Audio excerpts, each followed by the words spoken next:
மகாநதி சீரியலை விட்டு ரீசெண்டா கங்கா கேரக்டர்ல நடிச்சிட்டு வந்த நடிகை திவ்யா கணேஷ் அவர்கள் திடீர்னு சீரியலை விட்டு விலகினதை பத்தியும் அவங்க விலக உண்மையிலே உடல்நிலை பிரச்சனை மட்டும்தானா இல்ல வேற எதுவும் காரணமா அப்படின்றத பத்தி முதல் முறையா இப்போ நடிகை லட்சுமி பிரியா அவர்களே சில விஷயங்களை ரொம்பவே வெளிப்படையா சொல்லியிருக்காங்க.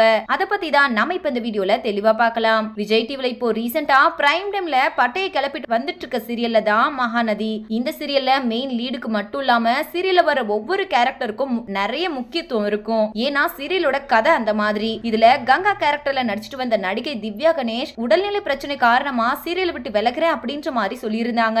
இந்த நிலையில இப்போ இத பத்தி இந்த சீரியலோட மெயின் ஹீரோயினான நடிகை லட்சுமி பிரியா அவர்கள் என்ன சொல்லியிருக்காங்க அப்படின்னா, மகாநதி சீரியல்ல நிறைய பேர் நடிச்சிட்டு வராங்க. ஆனா நான் அதிகமா திவ்யாக்கா கூட தான் க்ளோஸா இருப்பேன். அவங்க எனக்கு சீரியல்ல மட்டும் அக்கா மாதிரி இல்லாம நிஜத்திலயும் என்ன அவங்களோட சொந்த தங்கச்சி மாதிரி அவ்வளோ கேர் பண்ணி பாத்துப்பாங்க.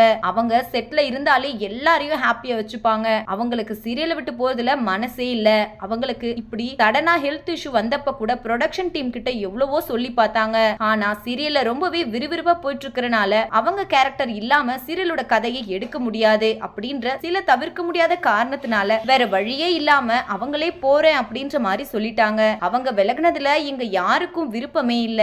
எனக்கு உண்மையிலே ரொம்ப கஷ்டமா இருக்கு. அவங்களுக்கு நடந்த மாதிரி வேற யாருக்குமே நடக்க கூடாது. அவங்க ரொம்ப பாவம். சீக்கிரமே அவங்களுக்கு ஹெல்த் இஷ்யூ எல்லாம் சரியாகி அவங்க நல்லா இருக்க கடவுள்கிட்ட ப்ரே பண்ணிக்கிறேன் அப்படின்னு ரொம்பவே வெளிப்படையா சொல்லி முடிச்சிருக்காங்க. சோ இந்த வீடியோவை பார்த்துட்டு இருக்கிற நீங்க நடிகை லட்சுமி பிரியா சொல்லி இருக்கிற இந்த விஷயத்தை பத்தி நீங்க என்ன நினைக்கிறீங்க அப்படின்னு உங்களோட கருத்துக்களை கீழே உள்ள கமெண்ட் செக்ஷன்ல ஷேர் பண்ணுங்க. மேலும் இது போன்ற பல முக்கியமான செய்திகளை தெரிஞ்சுக்க நம்ம சேனலை மறக்காம சப்ஸ்கிரைப் பண்ணிக்கோங்க.